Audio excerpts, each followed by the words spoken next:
And this is part of a broader story, the rising tide of hardline right-wing nationalism around the world. Just yesterday, one of Britain's most prominent right-wing leaders, a man named Nigel Farage, who stoked anti-immigrant sentiments to win the referendum to have Britain leave the European Union, campaigned with Donald Trump in Mississippi. Farage has called for a bar on the children of legal immigrants from public schools and health services, has said women are, and I quote, worth less than men, and supports scrapping laws that prevent employers from discriminating based on race. That's who Donald Trump wants by his side when he is addressing an audience of American voters. And the grand godfather of this global brand of extreme nationalism is Russian President Vladimir Putin. And in fact, Farage regularly appears on Russian propaganda programs. Now he's standing on the same stage as the Republican nominee. Former presidential candidate Hillary Clinton blames Brexit voters and their leader for her loss in last year's presidential election. One America's Christian Rose has more on the recent round of attacks by Hillary Clinton. Hillary Clinton continues her attempts to vindicate herself after losing last year's presidential election, this time by lashing out at Brexit voters and the leader, Nigel Farage. Farage was the head of the United Kingdom Independence Party, or UKIP, during the 2016 elections. In a BBC interview during the British leg of her What Happened book tour, Clinton accused Farage of, quote, the big lies, which according to her, helped President Trump get elected. But the amount of fabricated false information that your voters were given, but I'm very familiar with what the Leave side said because they transported a lot of that on behalf of Trump. You had, with Farage campaigning for Trump and the like. Clinton thus failed yet another time to admit her own responsibility for her loss, adding Brexit voters in the UK to the list of designated enemies, which also includes the Russians, WikiLeaks, and news organizations in the former Yugoslavia. Hillary Clinton is submerging deeper and deeper into the cesspool of irrelevant conspiracy theories, claiming literally everyone was out to get her. However, Nigel Farage swiftly rebuked Clinton's latest round of attacks, reiterating her loss of the election is her own fault, which she's still in denial of almost 1 year since the election. In her book, she blames the whole world, the Russians, the lies that were told in Brexit. Everything is the fault of other people. Nothing is to do with her. And actually, many American voters were turned off by her, and turned off by her sense of entitlement. It was as if the presidency was meant to be hers. Meanwhile, Clinton took a chance to promote her globalist agenda that pathetically failed in the US by attacking the UK's stance in ongoing Brexit negotiations. This after she falsely accused UKIP of meddling with US politics, which Farage pointed out is irrelevant. As to the question, should we listen to Hillary Clinton, I would say we should no more listen to Hillary Clinton than we listened to Barack Obama during the referendum campaign telling us not to vote for Brexit. In her extended rant against the UK, Clinton went on attempting to undermine bilateral ties between Britain and the US by mocking the discussed trade deal between the two countries. She alleged Britain is, quote, making a trade deal with someone who doesn't believe in trade. We're working on a trade deal which will be a very, very big deal, very powerful deal, great for both countries. And I think we'll have that done very, very quickly. Clinton's grievous insults and fake narratives against Russia and now Britain bear hazards to the Trump administration's efforts to improve America's foreign relations. Christian Rose, One American News. While Hillary Clinton continues to play the blame game over her loss last year, some of her newest excuses, well, Brexit and a guy by the name of Nigel Farage. The amount of fabricated false information that your voters were given by the Leave campaign. Well, I'm not as familiar with, but I'm very familiar with what the Leave side said because they transported a lot of that on behalf of Trump. You had, with Farage campaigning for Trump and the like. The big lie is a very potent tool. Here to react, former UK Independence Party leader and Fox News contributor, Nigel Farage. The big lie, Nigel, it was all you, it was all a lie, and all a conspiracy to defeat her.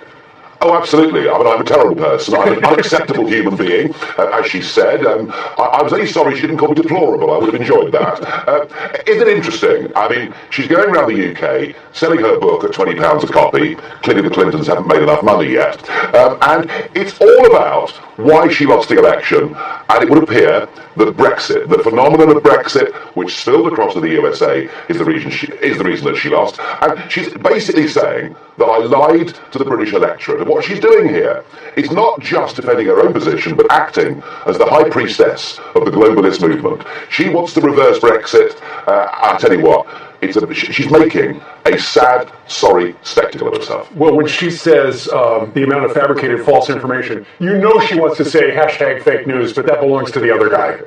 Well, that's right, it does. And the honest truth is that if you look at her record and her husband's record, be it on NAFTA, be it on China, be it on many other trade deals, they consistently told the American people these deals would be good for America, and they turned out not to be. And remember that had Hillary become president, she wanted America to join, as she described it, a hemispheric common market. Hillary sees the European Union as a prototype for a bigger form of global government, so she hates Brexit, she hates me, and she thinks it gave Trump the edge. How much relevance does she have now? She's traveling the world blaming, a lot of people say she's blaming everyone else that she lost the election. How much relevance does she have?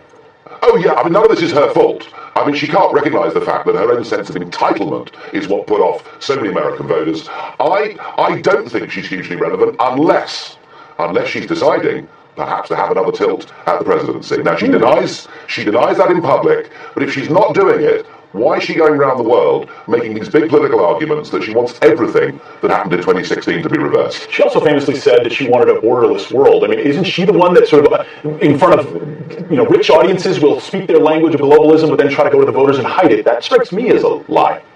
Well, her husband was terribly good at that. I mean, Bill often appeared as a populist at elections, and yet when he was elected, governed as a globalist. And exactly the same thing would happen with Hillary. You know, when she's with her friends on Wall Street and the multinationals, she sings a very different song. I have to say, it is a sorry sight to see somebody who is incapable of recognising their own deficiencies. She's deep in denial, and I just think she ought to recognise she lost. It's over. Move on. All right. His name is Nigel Farage, also known as the Big Liar, according to what we just heard. Nigel, thank you very much for joining us today, Colonel. And against Hillary Clinton, or are you not going to take sides at this early stage? There's nothing on earth could persuade me ever to vote for Hillary Clinton. You're sure you don't want to think about that? No, absolutely not. I mean, she represents the political elite. It's almost as if she feels she has a sort of divine right to have that job. Well, I was always told that it was a very good thing in life to be judged by your enemies. And if Mrs. Clinton is now my avowed, sworn enemy, I must be getting something right. Look, she represents so much that has gone wrong over the course of the last couple of decades. These political elites who work pretty much hand in glove with the giant multinational businesses, where frankly, the relationships between money and politics are so blurred that in the minds of many people, frankly, it begins to look corrupt. She represents a kind of politics that has seen us, you in the States and us here, meddling endlessly in the Middle East, getting involved in military conflicts in situations about which we have very little knowledge, and frankly, we've made things, I think, quite a lot worse. And she represents a kind of privileged elite that pretends at election time that it represents ordinary folk and their aspirations, but actually is about self. So I think that Hillary Clinton is a truly awful candidate, and frankly, I think the worst I've ever seen in the States. And if she were to win this presidency, all the same bad old things would just continue.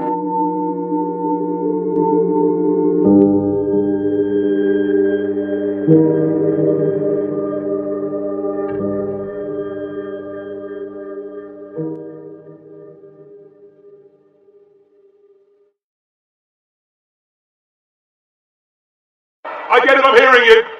But I will say this. If I was an American citizen, I wouldn't vote for Hillary Clinton if you paid me. You caught Mrs. Clinton's attention when Donald Trump introduced you. I haven't heard your assessment of her as a candidate.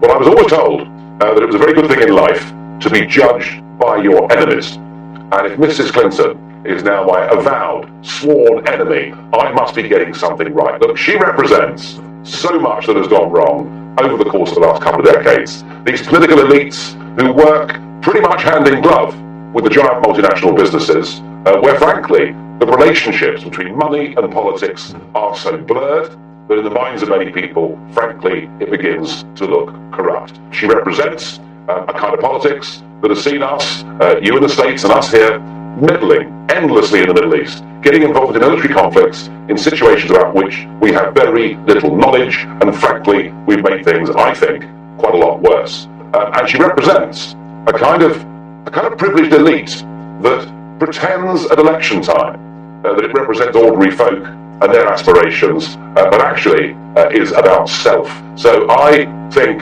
that Hillary Clinton is a truly awful candidate, and frankly, I think the worst I've ever seen in the States. And if she were to win this presidency, all the same bad old things would just continue.